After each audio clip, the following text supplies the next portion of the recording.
Hey everybody, this is Josh McKinney, and I just want to welcome you to episode 63 of the I Suck at Jiu-Jitsu show. Usually when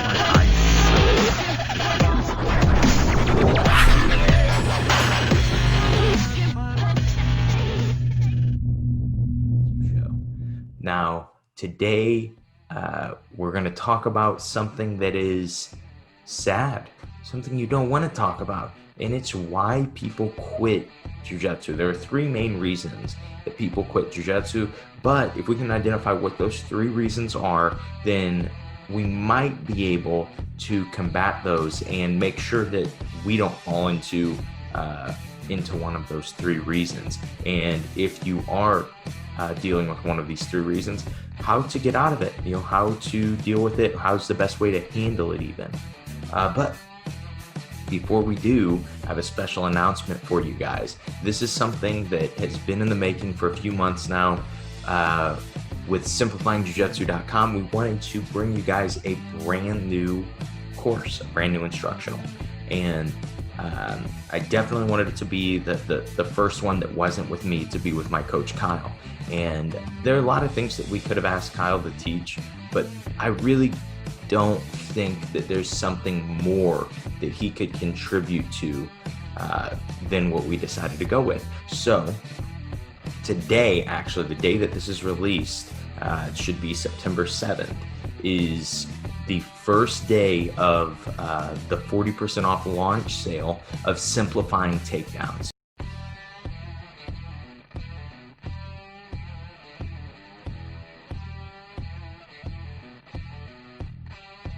Hi everybody, my name is Kyle Watson and I am a third degree black belt and I have just about 21 years of experience in Jiu-Jitsu. I am a UFC veteran and a semi-finalist on the Ultimate Fighter Season 12, Team George St. Pierre. I am the owner of Watson Martial Arts in St. Louis and I'm here to talk about simplifying takedowns for BJJ. I went back and looked and I was trying to look through some of my most recent competition footage and kind of looking at, I knew my takedown ratio was pretty high and I just kind of wanted to take a look at it. And out of the last few tournaments, I had 17 matches, and out of those 17 matches, I had 13 takedowns. And the reason why I bring this up, that's about 76% takedown rate. And I bring this up because, not because, oh man, I'm an amazing wrestler. It's just to show you guys that I did not wrestle in college. I didn't even wrestle in high school. But I was able to start late in my jiu-jitsu career and just pick up some good tactics, learn from some great coaches, and I was able to start hitting takedowns in competition. I want to help you do the same.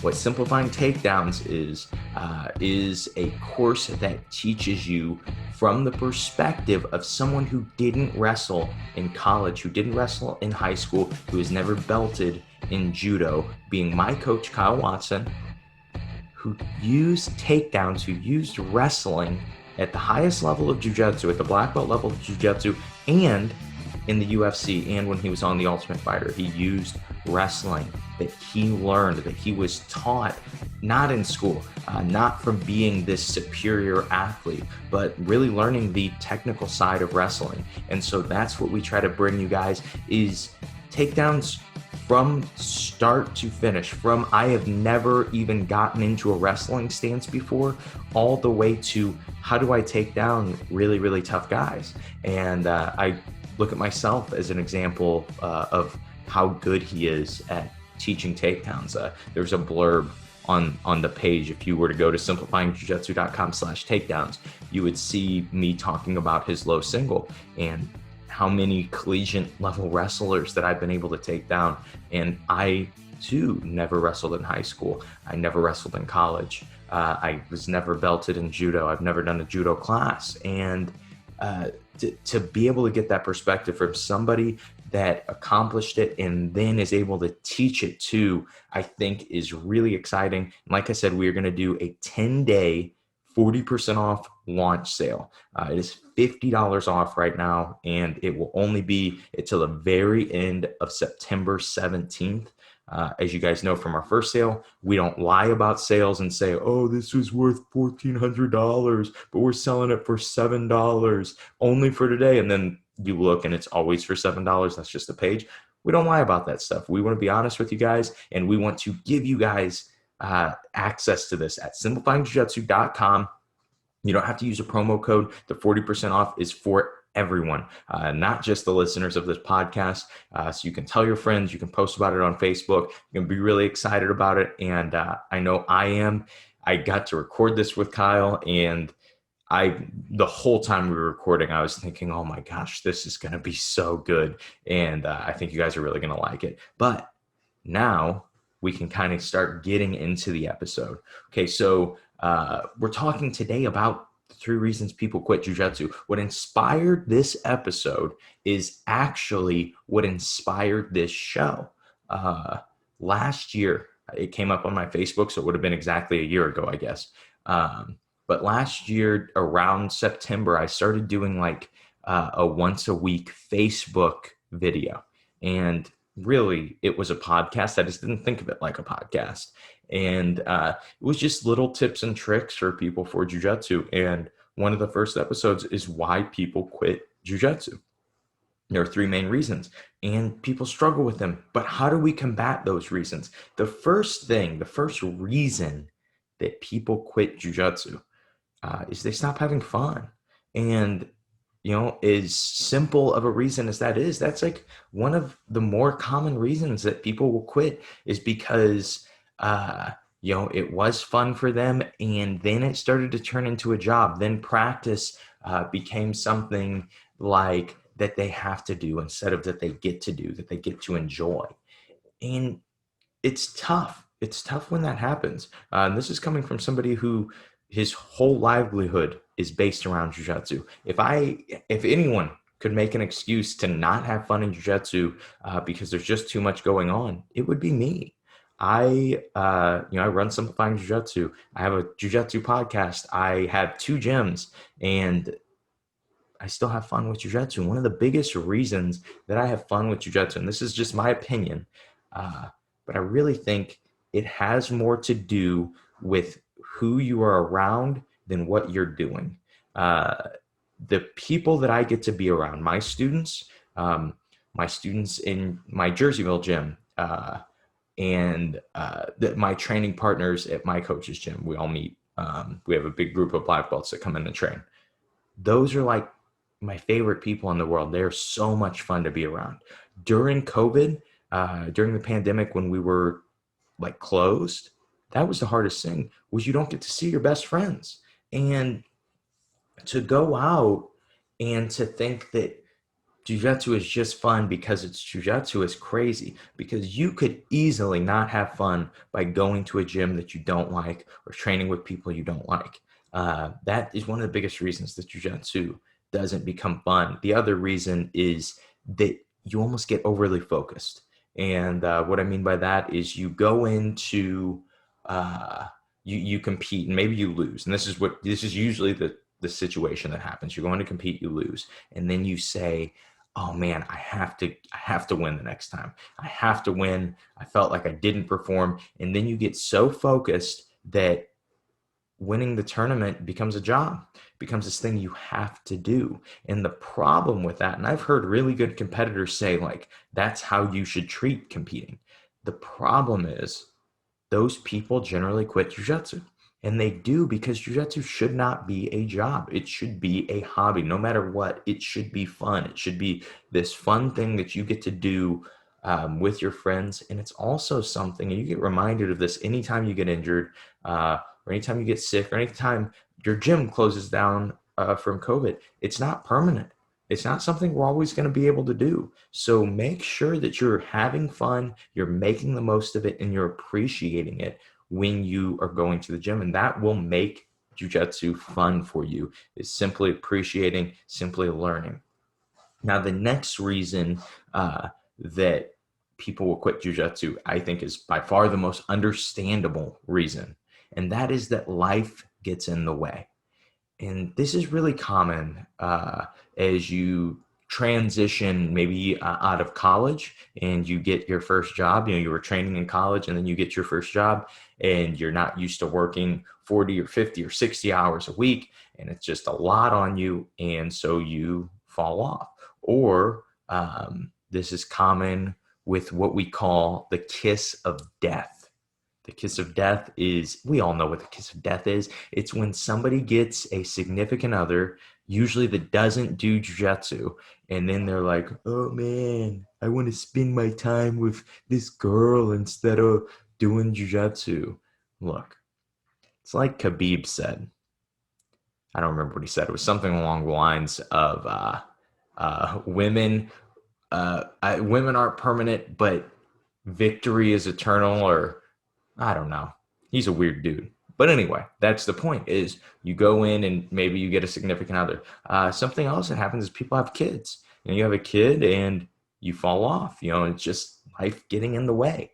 And I think that it's important with life getting in the way to understand that just because you have a kid, just because you get busy at work, doesn't mean you have to quit jiu-jitsu. What will happen though is people will say, oh, I'll quit and then I'll come back. That doesn't happen very often. In my years of training, I was trying to think of it before I started recording this. I know like 3 people that went over a year without training and came back, that were like into jiu-jitsu, not like that did a trial or something, but were into jiu-jitsu, went a year without training, and then came back. 2 of them are my brown belts. One who's been on the show, Logan, and Logan Wayne, and one of my other brown belts, Justin. They both took like long periods off. Both guys came back in.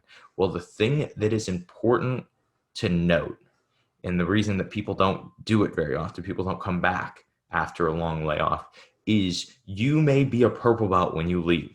When you come back, it is going to be very common for you to lose to white belts. And you have to be able to accept that. You have to be able to deal with that. And I've seen people come back. I've seen a lot of people try to come back, but very few actually succeed. I look at these guys as people that have succeeded, people that I really believe will get their black belts one day, right? And because they've been back for a long period of time, but they did both take off a long period of time. Now, this is what you'll notice when it comes to anybody dealing with life getting in the way.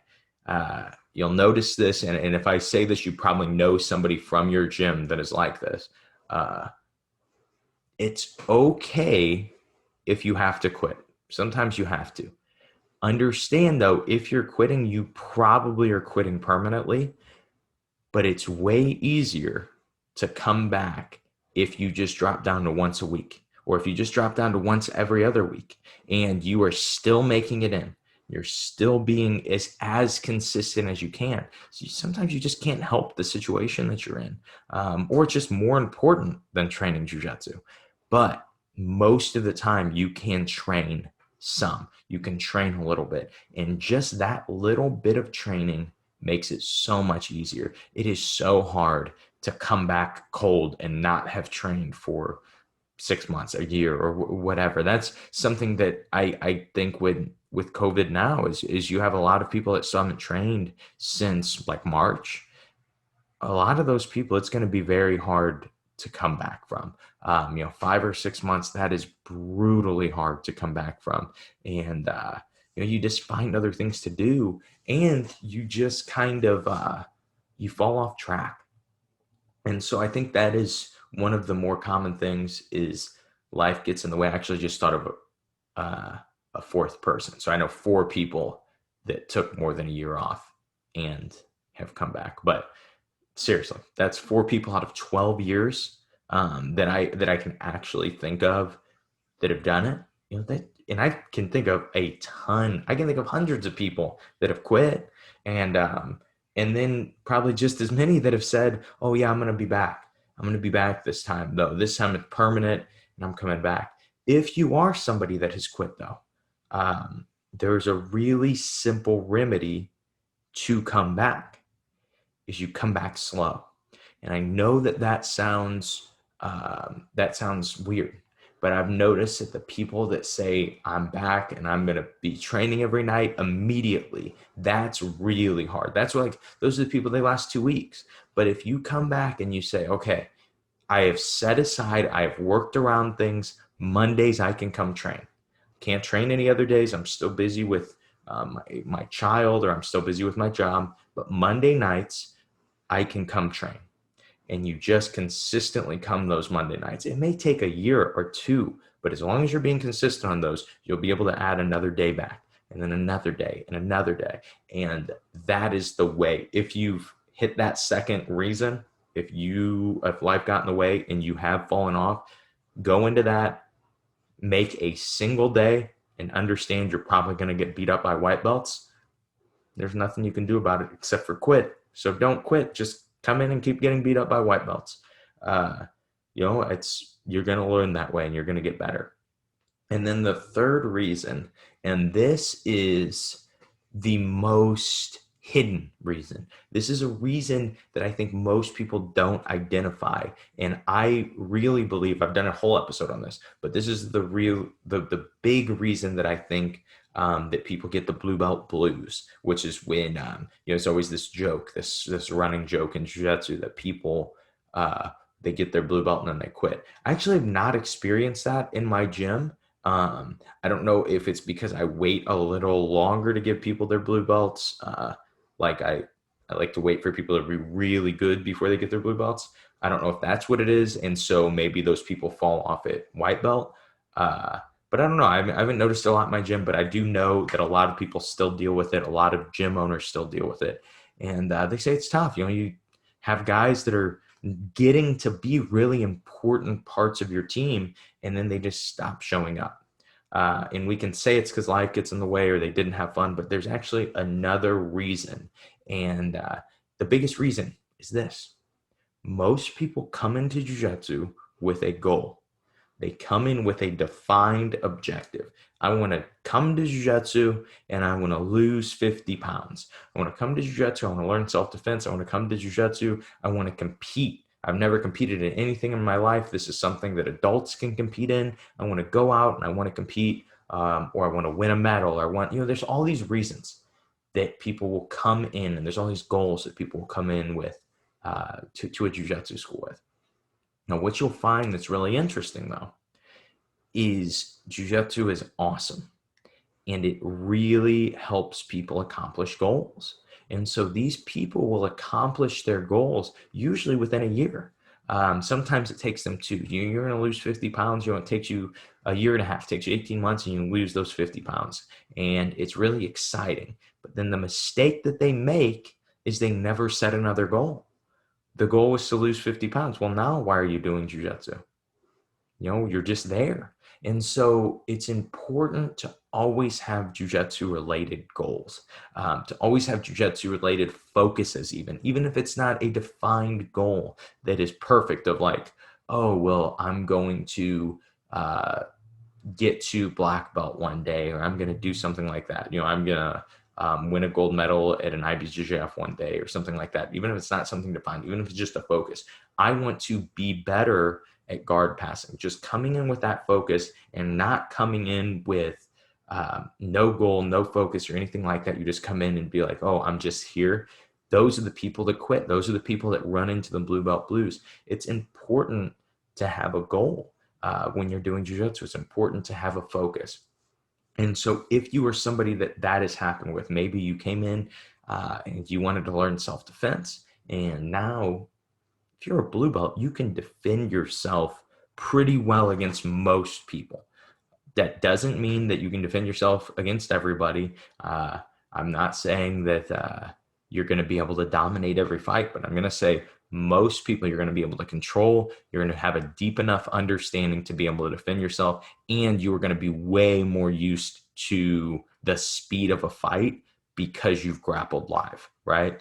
And so most of those people, that's what you're looking at is you're looking at, well, what goal would I set next? I've only ever had one goal for jiu-jitsu. Well, I always like to set position goals, right? I want to get really good at the back. I've talked about this before, but when I was a brown belt, I actually won this match, but it was at Nogi Worlds one year, and I was on a guy's back for like 4 minutes, and I couldn't finish him. And it wasn't that he was defending very well; he couldn't escape, he couldn't defend very well. I just didn't know how to finish from the back at a high level, and it was very frustrating to me. And so, what I needed to do, what I came back with, the goal that I set was, well, I've got to get better at finishing from the back. I've got to get good at finishing from the back. Eventually, I had to define what is good at finishing from the back. Well, for me, because this was like kind of my transition from brown to black belt when this happened,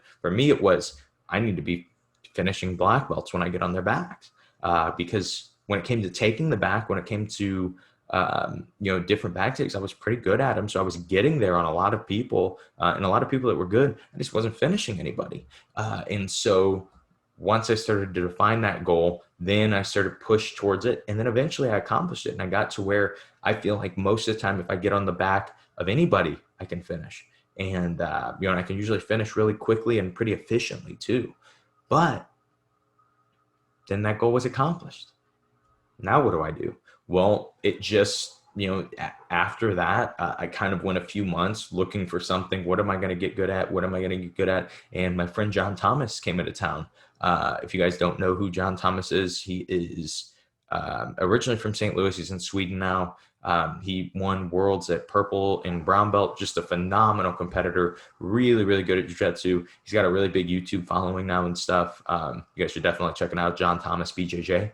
And he came in and showed some different ankle lock stuff and just stuff that was really worked well for me, just really fit into my game already. And that is where I started to build. I've referenced it a bunch. It is actually on the list of things to film for Simplifying Jiu-Jitsu before the end of the year. I think it's going to come out like right around Christmas time. But that's where the duck guard came from, right? And then that has been my focus for the last year. I've had this goal of, it's kind of a guard that I invented, and I've had a goal of perfecting it, having answers to everything from it, and then making an instructional with it, making a course with it. That has been one of my big jiu-jitsu goals, not business goals. Obviously, I'm going to make an instructional with it, so it's separate. But it was from the technique side. I had this new position that I had invented. I need answers to everything that people will throw at me. And it took me a while to get certain answers. It's taken me I'd been on one problem for like 2 months, but that keeps me in jiu-jitsu. That goal keeps jiu-jitsu being so much fun. And, like I'm always was thinking about it, right? It was exciting for me to go and get to train with good guys. Cause I was like, man, I got to see what they're doing against my guard. Got to see what they're doing. Got to figure it out. Eventually, I figured out that one problem. It was dealing with double underhooks from the position. I figured it out in the shower. And I was like just sitting in the shower thinking like, man, jiu-jitsu's cool. I think I just solved that problem. And then, I went in and tried it. Of course, I put clothes on before I tried it because, I don't want to be weird. And I was able to figure out that position. And so now we're able to pretty much, there are like one or two little details that need to be fixed. Things need to be tied together a little bit. But the duck card instructional is pretty much done. It just needs to be filmed. But we have a bunch of other stuff to film first. We're actually filming today, right before I leave. We are filming something that's going to be more guard related that you guys are going to absolutely love. And that's why I'm filming. I usually don't record on Sundays, but today I'm recording on a Sunday. And that'll be really exciting too. But we have a bunch of stuff coming up. But that's what I mean. Like back to the original point is you have to have goals in jiu-jitsu, even when you're a black belt. You can't just come in and show up. And I think I even see this with black belts.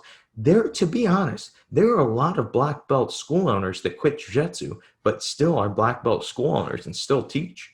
They don't train though. And I understand at a point, physically, it's very hard to train. My dad's 60 and he can still train. But I think even after that, guys start to it becomes really hard to train. But you can still get better at jiu-jitsu, and you can still better yourself with jiu-jitsu, even at that level. And I think that's important to make sure that people know is like, even if you're a black belt, you can't stop training, man. You can't stop doing this. What example does that set for your students if you get to black belt and you're 40 and you're like, well, I'm going to get fat and stop training, you know, get fat and keep fighting, get fat and keep training, man. And I think it's important to keep goal setting, to keep trying to have new things to accomplish, because it sets a really good example for your students. It sets the tone of your team. And I think a lot of the reason that happens as guys age and they get up higher in rank, brown belt, black belt, like quit rolling completely. I really think that has a lot to do with that they can't handle losing. For being this art that we're always talking about, check your ego at the door, check your ego at the door. Most black belts don't check their ego at the door. Most black belts cannot handle losing. And that's part of it, man. You forget that when you were a white belt, you were losing all the time. And right now for me, I'm really close to like my physical prime. I'm not dealing with that right now. I'm not losing to guys that I shouldn't be losing to, that just out athletic me and stuff like that. But eventually I have to make peace that that's going to happen. I am going to go with people that are bigger and stronger as I get into my 40s and 50s. And even with efficient technique, they're going to be able to handle me. They're going to be able to beat me. That's jiu-jitsu, man. That's life. And so I always love how I think Huron, I don't think it's Henner, I think it's Huron. No, it's definitely Huron. I think he said it on the podcast actually when he was on. That's a great episode. You guys should check it out. But he said, when you lose, you can't get mad. He said, you need to celebrate that jiu-jitsu works. He goes, because jiu-jitsu just worked on you. If you just get submitted, jiu-jitsu just worked against you. That's jiu-jitsu is beautiful, whether it is working for you or whether it's working against you. It's just your ego says, no, it's only good if it's working for me. And so, with that, to just look at your goals, make sure that you have a goal. If you're struggling with goal setting, and you're like thinking about when we started talking about goal setting on this part, you're like, man, I can't think of anything that I care to do. I will give you two really simple goals that you could set and kind of reasons behind them. And I think that they're really, really good for you. One, I would say this: do what you have been avoiding in training. A lot of times people will avoid certain things, whether they avoid competing, whether they avoid doing leg locks, because if I start going for leg locks, then people are going to leg lock me, and I have this fear of it. Whether they avoid playing top, they avoid playing bottom, they avoid takedowns, and they want to simplify their takedowns. So they go to simplifyingjujitsu.com and then click on simplifying takedowns. And then because on September 17th, the 40% off sale ends. Whatever, right? Maybe you have a thing that you avoid in jiu-jitsu, something that is part of jiu-jitsu, and you avoid it. Okay, so that I think is really common, and for most people, they come out, they do that, and it's really scary at first, and then it becomes really fun, almost like immediately after, right? Whether it was competing, whether it was leg locks, whether it was takedowns, whether it was whatever, and then it becomes really fun, and they're like, whoa, I can't believe that I had closed myself off to this for so long. I did that with with leg locks for years. I think it was like when I was a purple belt and I had my school that I had not really done any leg locks, including like straight ankle locks or anything. But then some of my students started to get really into them, and it just kind of forced me to get into them. As I got into them, I got better and better at them. And I looked back like, crap, I really missed out at blue belt. I really missed out at white belt, not doing these, not having any understanding of these. And so that is one way to set a goal, is to go after something you have avoided. And then the second goal that you can set, and this is always, I think I'm sure I've said this a bunch on the on the podcast, try to work close guard. Try to get a good close guard. It's just something that is not done a lot in jiu-jitsu. I don't think it's the easiest position in the world to get into. Once you get better, guys get good at avoiding close guard, but there are still people that are good at getting you there. And I think that the universalism of close guard, if that's a word, is like the most beautiful thing in jiu-jitsu, because you can use it for MMA jiu-jitsu, you can use it for self-defense, you can use it for anything, and it is where jiu-jitsu started. And so if you're just looking to develop a little bit more of a jiu-jitsu game, if you're looking to just set a jiu-jitsu goal, set that close guard goal. It is uh, it's really a cool position once you start to learn, and you start to get really efficient with it. You learn the right way to lock your ankles. You learn the right ways to break posture and the timing to break posture. You have so much fun learning the most basic position, because most people absolutely suck at that position. And so those are just two really simple goals to set. But those are our three reasons that most people quit jiu-jitsu. And I hope you guys enjoyed those. And I hope it's helpful for some of you guys. I would really love if there was somebody for some reason listening to this episode, maybe in the future or maybe right when it comes out, but that had quit jiu-jitsu and it gives them the reason to come back. That would be my absolute, if we're talking about goals, that would be the best goal for me for this episode. With a second goal that all of you get really good at takedowns by purchasing Simplifying Takedowns at simplifyingjujitsu.com. And lastly, before I go, just want to tell you guys for sure this Thursday, I don't even know what the date of Thursday, like the 11th or 12th of September. I don't know if it's Wednesday or which day is Thursday. But anyway, this Thursday, we are finally going to release episode 1 of the Why You Suck at Jiu-Jitsu show. The first 5 episodes are filmed, but if you guys have any topics that you want us to cover, any positions, submissions, guard passes, transitions that you want us to cover, that we try to find the hidden details of and show you why you suck at jiu-jitsu and why we suck at jiu-jitsu, then be sure to comment it. Be sure to send me a message, send me an email, send me a message on my Instagram at the Josh McKinney, and just let me know. I would love a new topic for the next batch, or some new topics for the next batches that we get to film of the show. I think you guys are really going to enjoy it. I just got back the first episode and it looks amazing, and it really sounds good too. So that's always something that's really important when you are doing video and you hear the sound quality is really good. That's always really exciting. That's all I have for you guys today. I hope you guys enjoyed the episode. I hope you guys don't quit jiu-jitsu. I hope you guys come back to jiu-jitsu if you have quit.